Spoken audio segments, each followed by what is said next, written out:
کسی برائی کو چھوڑتے ہیں تو اللہ رب العزت اس سے بہتر معاوضہ دے دیتے ہیں۔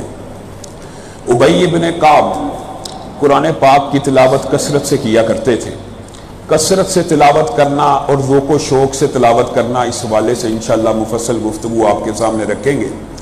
لیکن ابی ابن کعب کا یہ شوق، یہ رغبت، یہ چاہت، یہ لہجہ دیکھ کر جب سورۃ لم یکن الذین کفروا نازل ہوئی تو اللہ رب العزت نے نبی کریم صلی اللہ علیہ وسلم کو یہ پیغام بھیجا کہ جبریل امین کہہ کے آئے نبی کریم صلی اللہ علیہ وسلم کو کہ یہ سورت ابی ابن کعب سے سننی ہے۔ آپ نے ابی ابن کعب کو پہلے یاد کروانی ہے، پھر اس سے تلاوت کروانی ہے۔ ابی ابن کعب کو پتا چلا اللہ رب العزت نے یہ آرڈر جاری کیا ہے کہ یہ سورت ابی ابن کعب کے لہجے میں سنی جائے۔ کون سنے؟ جس کے اوپر قرآن نازل ہو رہا ہے، اور کون سکھائے؟ جو قرآن لے کے آ رہا ہے۔ ابی ابن کعب نے نبی کریم صلی اللہ علیہ وسلم کو کہا، آقا کیا واقعی آسمانوں کے اوپر، عرش کی بلندیوں کے اوپر رب تعالیٰ نے میرا نام لے کر کہا ہے کہ ابی اس سورت کی تلاوت کرے؟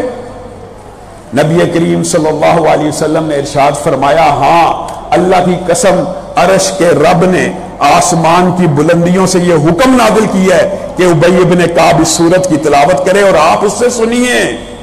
ابی ابن کعب کی آنکھوں میں آنسو آ گئے اور وہ رونا شروع ہو گئے۔ اور اسی طرح کی ایک اور روایت حضرت عائشہ سے ملتی ہے۔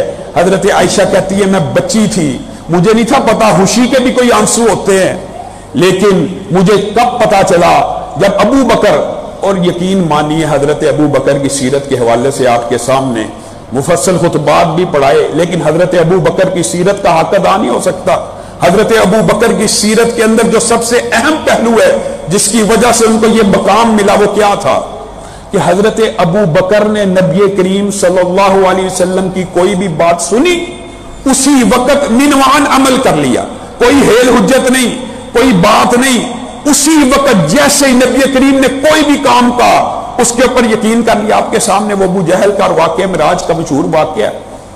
پہلے کہتے ہیں نہیں ہو نہیں سکتا کوئی ایک رات میں، اگر محمد صلی اللہ علیہ وسلم نے کہا ہو، ساتھ ہی کہتے ہیں اگر انہوں نے کہا تو اللہ کی قسم سچی کہا ہوگا۔ یہ ابو بکر ہیں۔ جب ہجرت کا لمحہ آیا، نبی کریم صلی اللہ علیہ وسلم نے ابو بکر کو کہا رخت سفر باندھو، سامان کو پیک کرو، تالا لگاؤ، ہجرت کو جانا ہے۔ حضرت ابو بکر نے نبی کریم صلی اللہ علیہ وسلم سے پوچھا، آپ کی رائے ہے، آپ کا مشورہ ہے، یا اللہ رب العزت نے حکم دیا ہے؟ نبی کریم صلی اللہ علیہ وسلم مسکرانا شروع ہو گئے، کہا ابو بکر تو نے حدیث کے اوپر ایسا عمل کیا ہے، تو نے میرے بات کی ایسی تصدیق کی ہے کہ اللہ رب العزت نے عرش کی بلندیوں سے تیرا نام لیا ہے کہ ابو بکر تیرا ہجرت کا ساتھی ہوگا۔ حضرت ابو بکر رونا شروع ہو گئے، اور امی عائشہ کہتی ہیں یہ وہ دن تھا کہ مجھے پتا لگا خوشی کے بھی کوئی آنسو ہوتے۔ میرے بھائیوں، اللہ کے لیے کوئی کام کرنا، اللہ کے لیے نیکی کے کاموں کو اختیار کرنے سے اللہ رب العزت اتنا بہترین نعم البدل دیتے ہیں۔ اگرچہ یہ واقعات متفرق اور مختلف موضوعات کے احاطے کے اندر آتے ہیں، لیکن اس لیے آپ کے سامنے بیان کیے جا رہے ہیں کہ رمضان کی ان ساعتوں میں میں اور آپ ضرور کوئی نہ کوئی نیکی کا پختہ ارادہ کر لیں کہ ہم نے ساری زندگی اب یہ نیکی نہیں چھوڑنی، ہم نے یہ جو ذکر ہے 100 مرتبہ پڑھنا اس کو نہیں چھوڑنا، ہم نے یہ جو گناہ جھوٹ بولنے کا، فلاں غیبت، چغلی، بہتان، الزام، حرام، کوئی بھی ارادہ کر لیجئے کہ اللہ کے لیے اس چیز کو چھوڑیں گے، اللہ کے اوپر اعتماد کریں گے، اللہ کے اوپر توکل کریں گے۔ اور اللہ کے اوپر توکل کرنے کے تو بے شمار واقعات ہیں۔ مسند احمد کی ایک مشہور حدیث ہے، اللہ کے لیے نبی کریم صلی اللہ علیہ وسلم نے ایک صحابی کو پکڑا اور کہا یہ جو سامنے گارا ہے نا، مسند احمد میں یہ روایت ہے، یہ جو سامنے گارا ہے نا، یہاں پہ ایک عورت رہتی ہے، یہ عورت مسلمانوں کے ساتھ جہاد پہ نکلی تھی، اور اس کی بکری کھونٹے کے ساتھ، وہ جو جس کو پنجابی میں قلعہ کہتے ہیں، جس کے ساتھ جانوروں کو باندھا جاتا ہے، اس کے ساتھ بندھی ہوئی تھی۔ یہ اللہ کی سپرد کر کے وہاں پہ اپنی بکری باندھ کے مسلمانوں کے لشکر کے ساتھ جہاد پہ نکلی تھی۔ نبی کریم اپنے صحابی کو بتا رہے ہیں، یہ جب نکلی واپس آئی، اس نے دیکھا اس کی ایک بکری کھونٹے سمیت قلے سمیت غائب ہے. اللہ کو کہنے لگی اللہ تیرا وعدہ ہے جو تیرے راستے پہ نکلتا ہے اس کا تو ذمہ اٹھا لیتا ہے, بتا مجھے میری بکری کہاں گئی ہے. اللہ سے جھگڑنا شروع ہو گئی. اور نبی کریم صلی اللہ علیہ وسلم کی تو واضح حدیث ہے, جہاد کے لیے نکلنا تو بہت بڑی بات ہے. جو بندہ گھر سے وضو کر کے فرض نماز کی نیت سے مسجد کی طرف چل پڑتا ہے, نبی کریم صلی اللہ علیہ وسلم نے فرمایا وہ اللہ کے ذمے میں آ جاتا ہے. یہ نماز کے لیے اور جہاد کے لیے نکلی, اللہ سے لڑنا شروع ہو گئی کہ میری بکری میں نے باندھی تھی پھر تیرے سپرد کی, میں جہاد پہ گئی تھی, یہ کیسے ہو سکتا ہے تو میرے سامان کی حفاظت نہ کرے. نبی کریم مسکرانا شروع ہو گئے. کہا ابھی چند لمحے گزرے تھے, اللہ رب العزت نے اس کو اس کی بکری سمیت ایک اور بکری بھی واپس کی اور ساتھ میں وہ کھونٹا بھی ایک اضافی واپس کر دیا. نبی کریم اپنے صحابی کو کہتے ہیں اگر تجھے یقین نہیں تو پوچھ لے. صحابی کی آنکھوں میں آنسو آ گئے. کہا آقا آپ کے کہنے پہ اللہ کو ماننا بن دیکھے, آپ کے کہنے پہ اس بات پہ یقین لے کے آئے کہ آسمان سے جبریل امین کا نزول ہوتا ہے, آپ ہمیں یہ کہتے ہیں کہ ہم اس عورت سے پوچھ لیں. ہم آپ کی ہر بات کی تصدیق کرتے ہیں. اللہ کی خاطر جو بندہ اللہ کے اوپر اعتماد کر کے نکلا پھر اللہ اس کے سامان کی بھی حفاظت کرتا ہے. بنی اسرائیل کے اندر ایک شخص ہوا کرتا تھا اور یہ اسرائیلی روایت ہے, اور اسرائیلی روایت کے حوالے سے آپ کو پتہ ہے اس کو بیان بھی کیا جا سکتا ہے. اس کی تصدیق کرنا یا تکذیب کرنا دونوں یہ اسلام کے اندر اور قرآن و سنت کے اندر ان کو بیان کیا جا سکتا ہے, لیکن یہ حجت نہیں ہوتے. لیکن چونکہ یہ حدیث, یہ واقعہ بنی اسرائیل کی یہ جو روایت ہے اسرائیلی روایت, یہ دیگر احادیث کے ساتھ اس کو تقویت پہنچتی ہے, اس لیے آپ کے سامنے رکھ رہا ہوں. کل جو واقعہ بیان کیا بعین اسی طرح کا اس سے ملتا جلتا اسرائیل کے ایک شخص کا واقعہ. کیا ایک شخص تھا, وہ کاروبار کیا کرتا تھا ٹوپیوں کا, مختلف چیزوں کے بیچنے کا, بڑا خوبصورت تھا. علاقے کی شہزادی کو خبر ملی بڑا خوبصورت نوجوان ہے, اس نے اس کو اپنے قلعے میں بلایا, برائی کی دعوت دی. وہ نوجوان پھنس گیا. اس نے کہا قلعے کے اندر آ گیا ہوں, اب میں کیسے بچوں گا.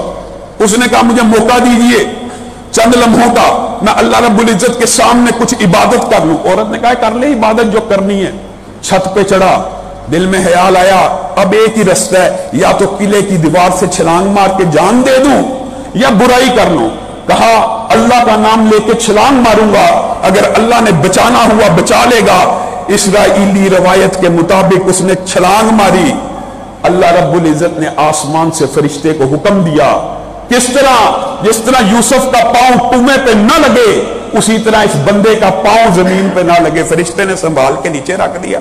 کہا مال تو اندر چھوڑ آئے ہوں اللہ, مال تو اندر چھوڑ آئے ہوں, قلعے کے اندر تجارت کا مال لے کے گیا تھا, تو نے جان تو بخش دی, میرے مال کا کیا بنا. آسمان سے اللہ رب العزت نے سونے کی ٹڈیوں کو نازل کیا, اس نے اکٹھی کی. کہا اللہ اب اس میں سے برکت دے, اور اللہ اگر یہ مال آخرت کے اندر میرے اس صبر سے, میرے اس گناہ کے بچنے کی وجہ سے آخرت میں مجھے اس کا حصہ نہیں ملنا تو چاہے یہ مال واپس لے لے. آسمان سے آواز آئی جو تو نے صبر کیا ہے اس کے بدلے میں یہ جو سونے سے بھرا ہوا تجھے مال عطا کیا ہے یہ قیامت والے مال کے مقابلے میں 25واں حصہ ہے. آپ بتلائیے اللہ کے لیے کعب بن مالک نے صرف اللہ کے خوف کی وجہ سے جھوٹ کو چھوڑا. یہ ویسے جھوٹ کا باب بڑا طویل ہے اور انشاءاللہ انہی دروس کے اندر اس حوالے سے ہم اس کے بارے میں بھی مفصل ذکر کریں گے. اور دوستوں کو احباب کو چاہیے, یہ ایک رمضان کا موقع ہے, ٹریننگ کا سیزن ہے. اس طرح کے بعد میں رمضان گزر جانے کے بعد پھر آپ لوگوں سے ملاقات جمعے کے جمعے ہوتی ہے, جمعے کو آپ آتے ہیں, کچھ گفتگو ہو جاتی ہے.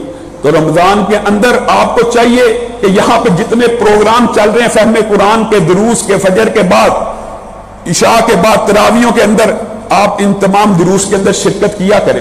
کعب بن مالک انہوں نے اپنا واقعہ خود بیان کیا, صحیح احادیث کے اندر آتا ہے, تقریباً حدیث کی ہر کتاب میں یہ واقعہ موجود ہے مختلف الفاظ کے ساتھ. کہتے ہیں میں کسی جہاد میں کسی غزوے میں پیچھے نہیں رہا. نبی کریم صلی اللہ علیہ وسلم نے, ابو بکر پانی دینا, نبی کریم صلی اللہ علیہ وسلم نے جب بھی کسی جہاد کا ارادہ کیا میں اس غزوے میں شامل ہوتا تھا، لیکن تبوک کے موقع کے اوپر عموماً نبی کریم جہاد کے لیے جب نکلتے تھے تو کسی اور جگہ کا اعلان کرتے تھے دشمن کو دھوکہ دینے کے لیے، اور جاتے کہیں اور تھے۔ لیکن غزوہ تبوک کے اندر نبی کریم صلی اللہ علیہ وسلم نے شدت سے تیاری کرنے کے لیے دشمن کے عین مقام کی خبر بھی کر دی کہ ہم یہاں پہ جائیں گے، ہم یہاں پہ جائیں گے، اور کہتے ہیں غزوہ تبوک کے موقع کے اوپر جتنا مال میرے پاس تھا اس سے پہلے کبھی نہیں تھا، جتنی عمدہ سواریاں میرے پاس تھی اس سے پہلے کبھی نہیں تھی۔ میں دل میں خواہش رکھتا تھا میں بھی غزوے میں شامل ہوں گا۔ میں نے دیکھا مجاہدین تیاریاں کر رہے ہیں، سامان باندھ رہے ہیں، میں ہر روز کوشش کرتا کہ میں آج مجاہدین کے ساتھ اپنے سامان کو لپیٹوں گا، ان کے ساتھ چل پڑوں گا، حتیٰ کہ باغوں کے اندر پھل آ چکے تھے، میرا دل دنیا کے اس مال کی طرف متوجہ ہوا اور قافلہ کوچ کر گیا۔ کہتے ہیں اب میں اپنے ارد گرد لوگوں کو دیکھتا، یا تو وہ لوگ تھے جو کمزور تھے، معذور تھے، یا جن کے اوپر منافقت کا الزام لگا ہوا تھا، صرف وہی لوگ ہیں۔ کہا میرے دل کو چوٹ پہنچنا شروع ہوئی، پتہ نہیں نبی کریم صلی اللہ علیہ وسلم میرے بارے میں کیا کہیں گے۔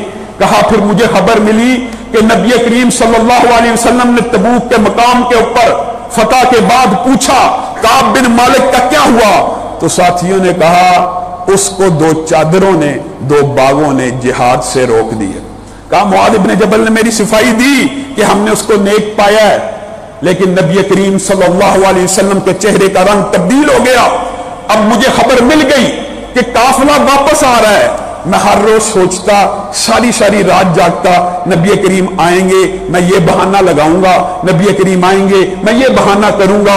اور پھر جب نبی کریم مدینہ میں پہنچے، میں مسجد النبی میں داخل ہوا، میں نے سلام کیا، نبی کریم نے جواب دیا، لیکن اس طرح مسکرائے کہ میں نے پہچان لیا نبی کریم جب کسی کے ساتھ ناراض ہو کے مسکراتے تھے اس کا انداز اور ہوتا تھا، جب خوش ہو کے رضا مندی سے اور بخوشی اور رضا اور رغبت سے مسکراتے تھے اس کا انداز کچھ اور ہوتا تھا۔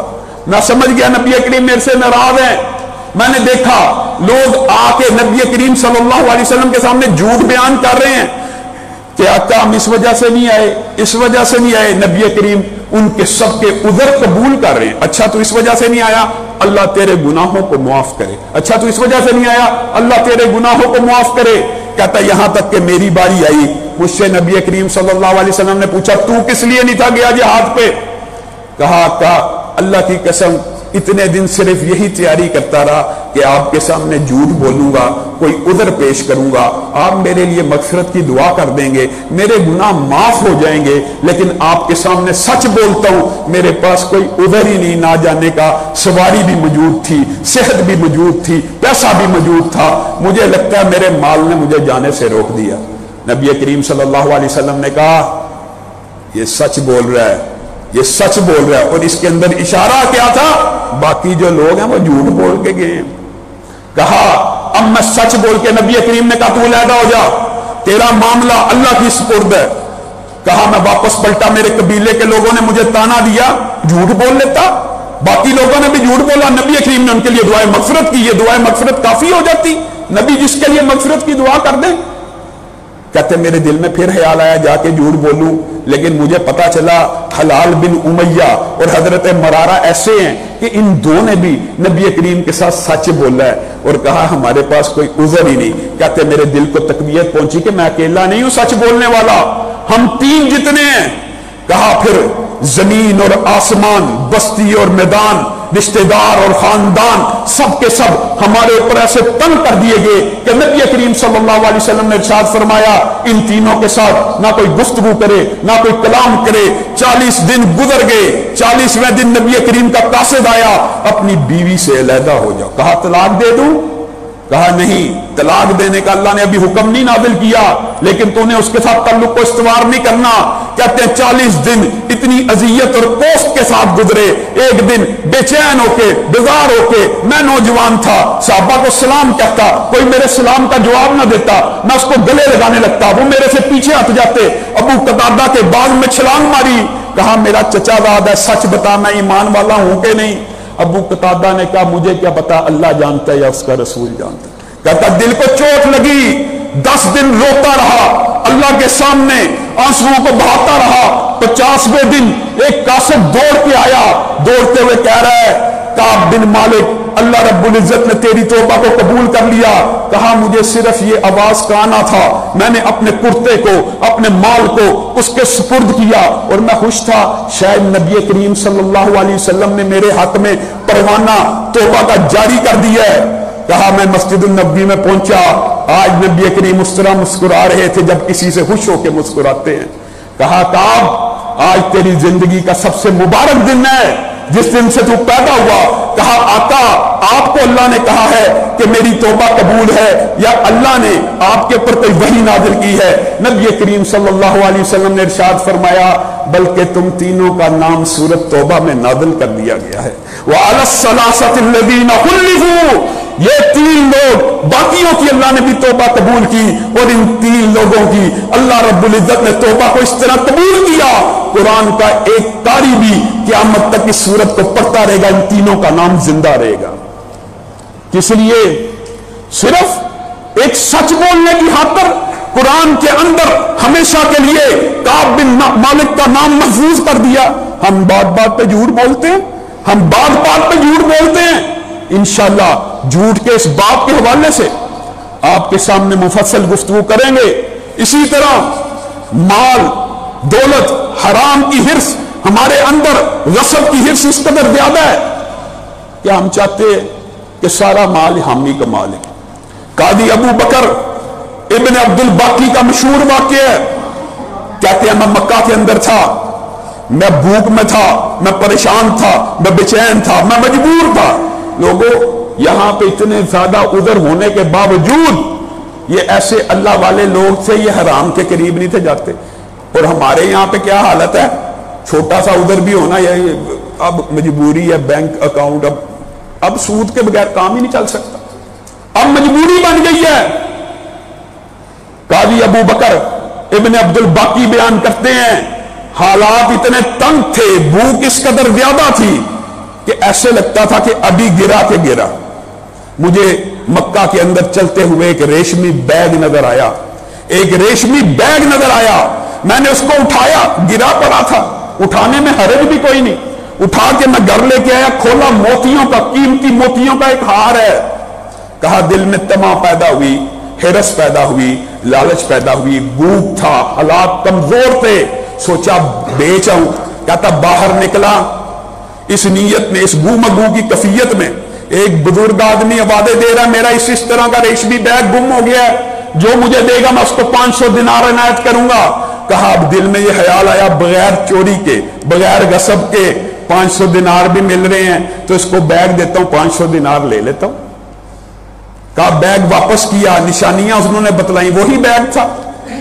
اب 500 دینار کہتے ہیں, میں خود بیان کر رہے ہیں کہ 500 دینار جب ہاتھ میں لینے لگا تو میرے دل میں خیال آیا امانت کو واپس کرنے کا معاوضہ لے رہا ہوں, یہ تو اس کا حق تھا, یہ تو اسی کا مال تھا جس کو واپس کرنا میرے اوپر فرض, واجب اور لازم تھا. میں اس کا معاوضہ کس اصول کے تحت لے رہا ہوں؟ حالانکہ پیٹ میں بھوک تھی. کہا اللہ کی قسم ایسے اشار کا بدلہ اللہ رب العزت نے دنیا میں ایسا دیا ہے کہ کوئی بندہ سوچ بھی نہیں سکتا. میں نے 500 دینار واپس اس وقت انعام لینے سے انکار کیا. پھر کیا ہوا, میں نے برے حالات میں مکہ کو چھوڑا, کشتی پہ بیٹھا, طوفان آیا, ایک جزیرے کے اوپر کشتی مجھے لے گئی. میں وہاں پہ بمشکل زندہ بچتا ہوا کشتی ٹوٹ جانے کے بعد اس جزیرے پہ پہنچا. لوگوں نے مجھے وہاں پہ پانی پلایا, انہوں نے میری تلاوت سنی. میں اچھا قرآن پڑھنے والا تھا, بڑے امام گزرے, میں اچھی کتابت کرنے والا تھا. انہوں نے مجھے اپنی مسجد کے اندر تنہا کے اوپر رکھ لیا کہ ہمارے بچوں کو قرآن پڑھایا کیجئے, ان کو کتابت سکھا دیا کیجئے. کہتے ہیں میں نے یہ 2 کام کرنا شروع کر دیے. اب میرے پاس اتنا مال ہو گیا کہ میں اپنی کشتی خرید کے واپس اپنے وطن میں جا سکوں. تو وہاں کے لوگ جو مجھ سے محبت کرنا شروع ہو گئے تھے, میں ان کو نماز پڑھاتا تھا, قرآن پڑھاتا تھا, کتابت لکھاتا تھا, تو کہنا شروع ہو گئے آپ چاہے واپس چلے جائیے لیکن ہمارے اس جزیرے پہ ایک یتیم بچی رہتی ہے, ہمیں آپ سے عمدہ رشتہ اس کا کوئی نظر میں نہیں آتا. کہا میں نے پہلے انکار کیا, پھر جب انہوں نے بے شمار اصرار کیا میں نے اس بچی سے شادی کر لی. کہتے ہیں نکاح کی پہلی رات تھی, اس بچی کے گلے میں نے موتیوں کا ایک ہار دیکھا. کہتے ہیں میرے ذہن میں مکہ کا سارا واقعہ آ گیا. یہ تو وہی ہار ہے جو میں نے بزرگ کو واپس کیا جب ہار کے اوپر میں نظر جمائے بیٹھا تھا. بچی نے کہا آپ کے ساتھ آج میری شادی ہوئی ہے, آپ میری طرف دیکھتے ہی نہیں, ہاری کی طرف دیکھے چلے جا رہے ہیں.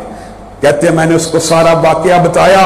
بچی نے اپنے رشتہ داروں کو اکٹھا کیا, رشتہ داروں نے اللہ اکبر کی صدا کو بلند کیا, کہا اللہ کی قسم یہ ہار اسی بچی کے باپ کا ہے. اور وہ بزرگ آدمی جب اس جزیرے پہ آیا تھا اس نے کہا تھا مکے کے اندر مجھے ایک ایسا نوجوان ملا کہ اس سے زیادہ ایماندار میں نے نہیں دیکھا.